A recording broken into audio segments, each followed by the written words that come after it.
Aujourd'hui, on est sur une installation de froid commercial, on est sur un hypermarché et c'est une installation particulièrement intéressante puisque nous avons deux centrales CO2 transcritiques qui sont des centrales jumelles, donc identiques, et sur lesquelles se répartit la puissance frigorifique du magasin. Sur cette centrale froide, donc nous avons de ce côté-ci la partie électrique de commande où on trouve les automates de régulation.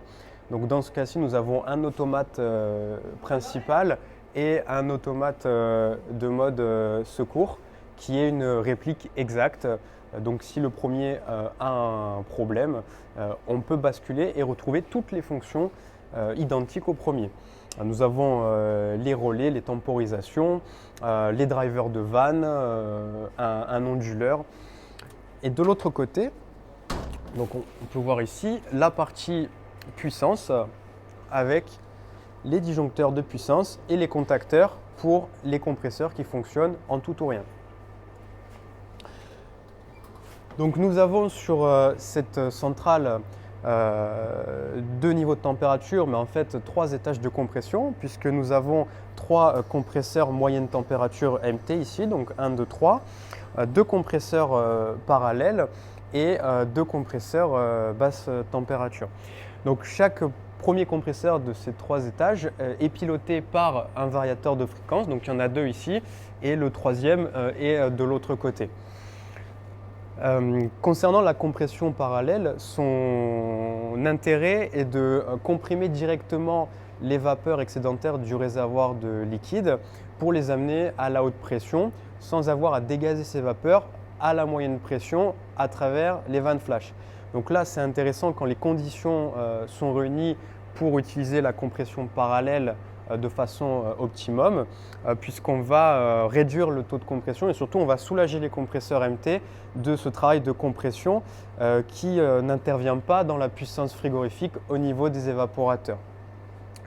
Donc on a divers échangeurs, donc là par exemple on en a deux là ici qui sont calorifugés, il y en a un troisième qui est un peu plus loin.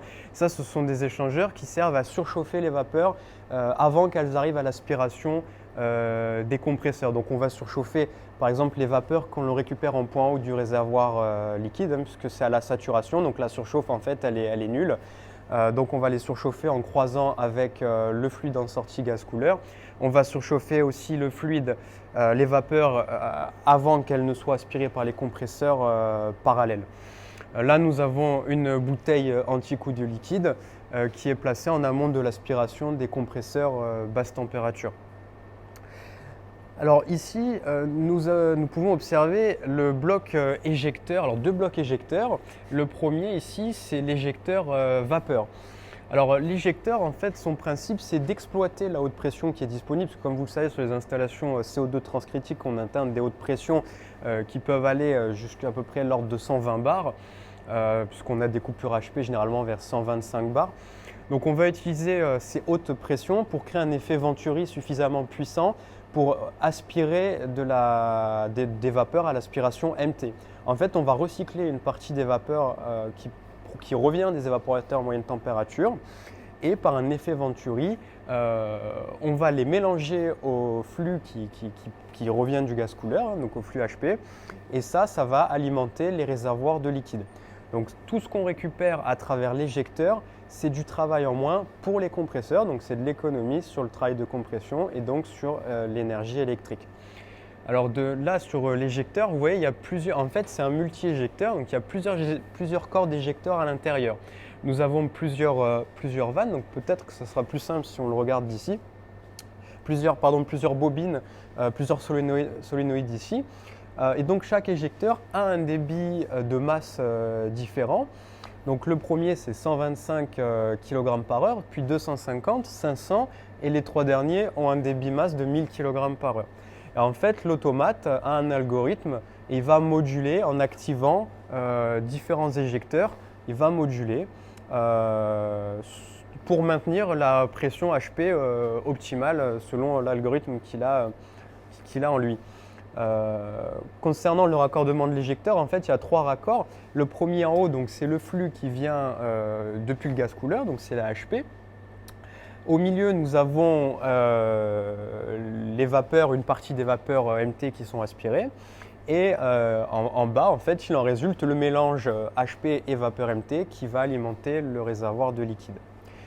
Nous avons un deuxième bloc d'éjecteurs, donc ça c'est un éjecteur HP et vapeur. Derrière nous avons un bloc avec deux éjecteurs qui sont des éjecteurs liquides qui eux recyclent en fait, qui aspirent du liquide qui revient à l'aspiration. Alors normalement on n'est pas censé avoir du liquide à l'aspiration qui revient à l'aspiration ou c'est qu'il y a un problème. Mais ici c'est voulu, c'est le but en fait. On va chercher un mode de fonctionnement proche du noyé en fait dans les évaporateurs, qu'on appelle ça le fluid ou le semi-noyé. On va réduire volontairement les surchauffes, donc on va améliorer l'échange thermique au sein de l'évaporateur, ça va les rendre surpuissants. En plus on a un meilleur écoulement du fluide et donc c'est ce qu'on recherche, de sorte qu'on ait des gouttelettes de liquide qui reviennent à l'aspiration. Et ces gouttelettes de liquide vont être séparées dans cet accumulateur ici. Donc par gravité, hein, ça va comme une bouteille anti-coup de liquide. Donc le liquide va rester en point bas. La vapeur va être comprimée en étant au préalable surchauffée par un de ces échangeurs à plaques. Et le liquide donc, va être prélevé par un piquage en point bas par les éjecteurs liquides. Voilà.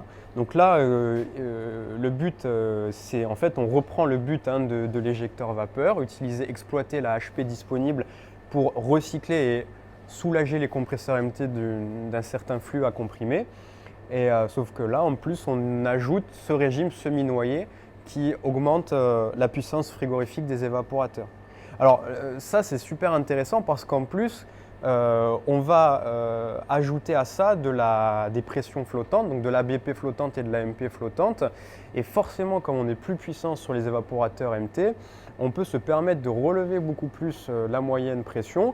On peut la monter presque jusqu'à -2, -1, selon l'application qu'on a derrière, si on a des vitrines à porte. Alors qu'en temps normal, on serait plus à -10, -8. Donc là encore, en plus, on réduit encore plus le travail des compresseurs MT. Ensuite, sur cette centrale, donc nous avons la partie huile ici, avec un séparateur d'huile Temprite avec cartouche coalescente, le réservoir d'huile avec un filtre à huile. Et donc cette gestion du réservoir, en fait, c'est une gestion pressostatique, de sorte à avoir toujours une pression supplémentaire qui soit supérieure à la pression du réservoir de liquide. Lorsque la compression parallèle, les compresseurs parallèles ont besoin d'huile, il faut qu'il y ait une pression d'huile disponible supérieure à leur pression de Carter. Donc c'est pour ça qu'on le maintient toujours en excès de pression.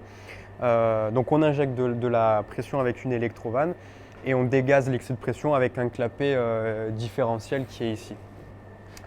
Alors les éjecteurs pourraient remplir à eux seuls le rôle de la régulation HP, mais ici notre client a décidé de quand même installer deux vannes HP, voilà, au cas où il y aurait une défaillance sur les éjecteurs ou tout simplement s'il faut faire une maintenance, on peut isoler fluidiquement les éjecteurs, laisser la centrale fonctionner sur les vannes HP.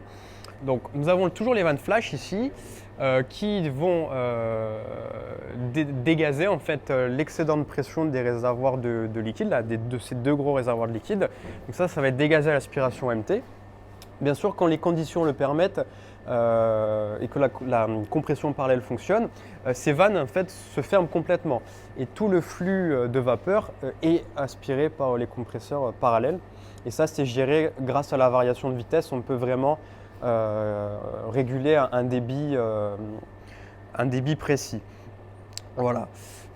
Ensuite, nous avons, alors on le voit ici, un petit groupe de maintien de pression qui permet d'arrêter l'installation et de maintenir en température le CO2 qui est frais hein, dans ces bouteilles. Voilà, donc on peut arrêter la centrale pendant plusieurs heures et travailler là-dessus. Ensuite, nous avons deux échangeurs de récupération de chaleur. Donc un ici qui sert pour du chauffage dans ce cas-là, hein, c'est pour des aérothermes derrière avec des batteries chaudes. Et nous avons un deuxième échangeur en bas qui sert pour faire un préchauffage d'eau chaude sanitaire. Donc sur cette centrale, on gère indépendamment en fait deux niveaux de température, de récupération de chaleur avec un système de vanne 3 voies. Alors cette installation effectivement a toutes ces innovations dont je vous ai parlé, mais derrière on a quand même un système de supervision et qui est essentiel pour faire le lien entre tout ça. Pour la BP flottante, pour le mode semi-noyé, le flood avec les éjecteurs liquides, on a une coordination entre la centrale et les équipements qui sont installés dessus et les postes derrière, les utilisateurs de froid. Et donc là, dans ce cas-là, ça se fait avec un système d'Enphos, une supervision d'Enphos AKSM 800 qui fait le lien entre tout ça.